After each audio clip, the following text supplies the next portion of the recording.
இயேசு கிறிஸ்துவின் நாமத்தினால் உங்களை வாழ்த்துகிறோம். இந்த நல்ல நாளிலே ஆண்டவருடைய வார்த்தையை நாம் பார்க்கலாம். லூக்கா 10ஆம் அதிகாரம் 41ஆம் வசனம்.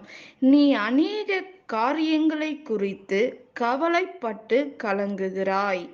ஆம் பிரியமானவர்களே, இந்த காலை வேளையில ஆண்டவர் உங்களோட பேசுகிற வார்த்தையை நாம் பார்க்கலாம். இன்றைக்கு நம்முடைய வாழ்க்கையில் ஆண்டவர் வேதத்தின் மூலமாக ஆண்டவர் பேசுகிறார். நீங்கள் அநேக காரியங்களை குறித்து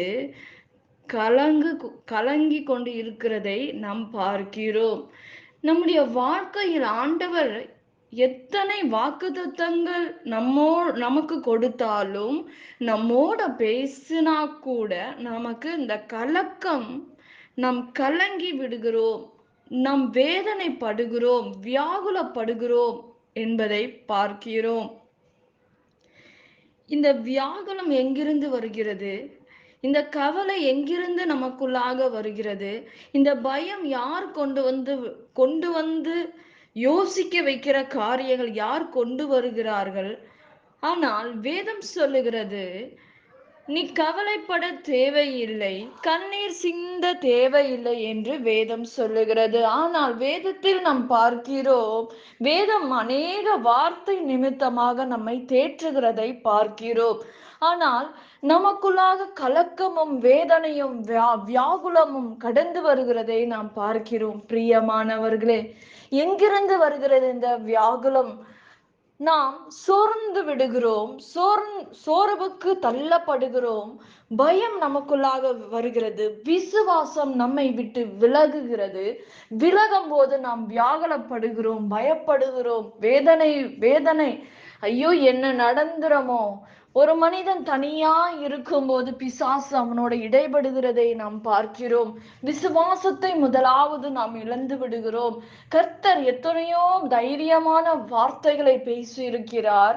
கர்த்தர் நம்மோட கூட இருக்கிறார். நமக்கு அக்கினியின் மேகஸ்தம்பமும் அக்கினி ஸ்தம்பமும் இஸ்ரவேல் ஜனங்களை நடத்தினது என்று நமக்கு தெரியும்.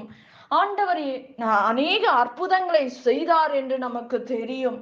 ஆனால் நம்முடைய வாழ்க்கை எப்படி இருக்கிறது? கலங்கி கொண்டு இருக்கிறோம், வேதனைப்படுகிறோம். ஒரு மனிதனுக்கு ஒரு சரீரத்தில் ஏதோ ஒரு பிரச்சனை நமக்கு தெரியும் போது, ஐயோ, இது என்ன பிரச்சனையோ, நமக்கு ஏதோ இருக்கோ, நாம மறைச்சு விடுவோமோ அப்படின்னு அநேக யோசனைகள், பயங்கள் நம்மை மூடுகிறதை, நம்மை சுற்றி அது வளைத்து கொண்டு நம்மை தள்ளி விடுகிறதை நாம் பார்க்கிறோம். பிரியமானவர்களே, ஆண்டவர் சொல்றாரு, நான் உன்னை பாதுகாப்பேன், உனக்கு நீடித்த நாட்களை நான் தருவேன், வாதை உன் கூடாரத்தை அணுகாது, பொல்லாப்பு உன்னை நேரிடாது என்று வேதத்தில் அநேக வார்த்தை நிமித்தமாக ஆண்டவர் பேசிக்கொண்டு இருக்கிறார். ஆனால் ஆண்டவருடைய வார்த்தையின் மேல் நமக்கு நம்பிக்கை வராதபடி பிசாசு இடைப்பட்டு, உனக்கு இந்த பிரச்சனை இருக்கு, அந்த பிரச்சனை இருக்கு, நீ எழும்ப முடியாது என்று சொல்லுகிறதை நம் உள்ளத்தில் ஒரு ஓரமாக ஒரு மனசு பேசும்.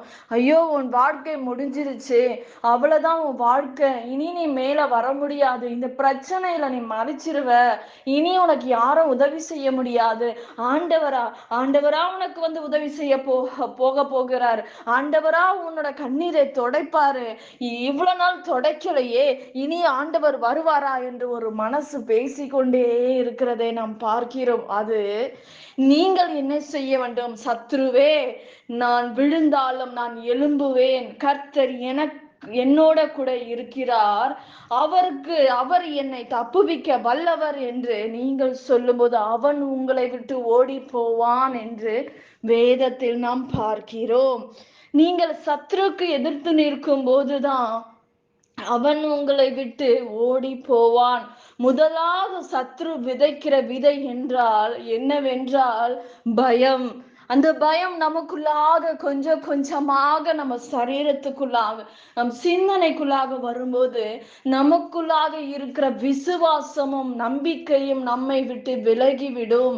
நமக்கே தெரியாது எப்படி நாம இப்படியெல்லாம் யோசிக்கிறோம், ஏன் இப்படியெல்லாம் நான் உள்ளத்துல நினைக்கிறேன் என்று தெரியலையே. அது அது கொஞ்சம் கொஞ்சமாக உங்க சிந்தனைக்குள்ளாக கடந்து வரும். முழு சரீரத்தையும் அது மூடிவிடும் என்று நாம் பார்க்கிறோம். பிரியமானவர்களே, இன்றைக்கு யோசிச்சு பாருங்க, நீங்க எதை குறித்து வேதனையோட கலக்கத்தோடு இருக்கீங்க? கலங்க தேவையில்லை, நீ பயப்பட தேவையில்லை என்று வேதம் சொல்லுகிறது. பிரியமானவர்களே, அநேக காரியங்களை குறித்து நீங்கள் கவலைப்படாதபடி கர்த்தர் மேல் உங்கள் பாரத்தை வைத்து விடுங்கள். ஆண்டவர் உங்களுக்கு உதவி செய்ய அவர் வல்லமை உள்ள தேவனாய் இருக்கிறார். பிரியமானவர்களே, இன்றைக்கு என்னென்ன காரியத்தை குறித்து, அநேக காரியங்களை குறித்து நீங்கள் கவலைப்படுகிறதினால் ஒரு முழம் நீங்க கூட்டவும் முடியாது, குறைக்கவும் முடியாது. இப்படிப்பட்ட சிந்தனையை கொண்டு வருகிற சத்ருவை முதலாவது கடிந்து ஜெபியுங்கள். அதை கண்டித்து நீங்க ஜெபிக்கும் போது இந்த போராட்டத்திலிருந்து, இந்த சிந்தனை போராட்டம், இந்த குழப்பம், இவையிலிருந்து நாம் விடுதலையாக வேண்டும் என்றால் நீங்க எதிர்த்து ஜெபிக்க வேண்டும். இப்படிப்பட்ட பிரச்சனையில் நீங்கள் யார் இருந்தாலும் ஆண்டவர் உங்களோட பேசி கொண்டிருக்கிறார். நீ அநேக காரியங்களை குறித்து வேதனைப்பட்டு கலங்கி கொண்டிருக்கிறார். அருமையான தேவ பிள்ளையே, ஆண்டவர் இந்த காலை வேளையில உங்களோட பேசி கொண்டிருக்கிறார். இந்த காரியங்களுக்காக நீ எதிர்த்து ஜெபிக்கும் போது சத்ருவை கொண்டு வந்து போடுகிற இந்த காரியங்களை ஆண்டவர் நீக்கி விடுதலை தருவார் என்று நாம் பார்க்கிறோம். பிரியமானவர்களே, நிச்சயமாக அவருடைய வார்த்தை வல்லமை உண்டு, வல்லமை உள்ளது. அவர் சரீரத்தில் வல்லமை உண்டு, அவர் வஸ்திரத்தில் வல்லமை உண்டு, அவருடைய வார்த்தையில் வல்லமை உண்டு. விசுவாசியுங்கள், அதை நம்புங்கள். ஆனால் இப்படிப்பட்ட சிந்தனைக்கு இடம் கொடுக்காதபடி உங்கள் சிந்தனையை ஆண்டவருக்கு ஒப்பு கொடுங்கள். உங்கள் ஆவி, ஆத்துமா, சரீரத்தை ஏசப்பாக்கு ஒப்பு கொடுக்கும் போது சத்துரு இப்படிப்பட்ட சிந்தனையை கொண்டு வருகிற காரியங்கள் நம்மை விட்டு விலகி போகும் என்று நம்புங்கள். நாம் ஜெபிக்கலாம். பரலோகத்தில் வாசமாய் இருக்கிற அன்பின் பிதாவே, உங்க நாமம் மகிமைப்படுவதாக, உங்க ராஜ்யம் வருவதாக. ராஜா, நீர் ஆண்டவரே சகலவற்றையும் கர்த்தாவை பொறுப்பெடுத்துக் கொள்ளுங்க.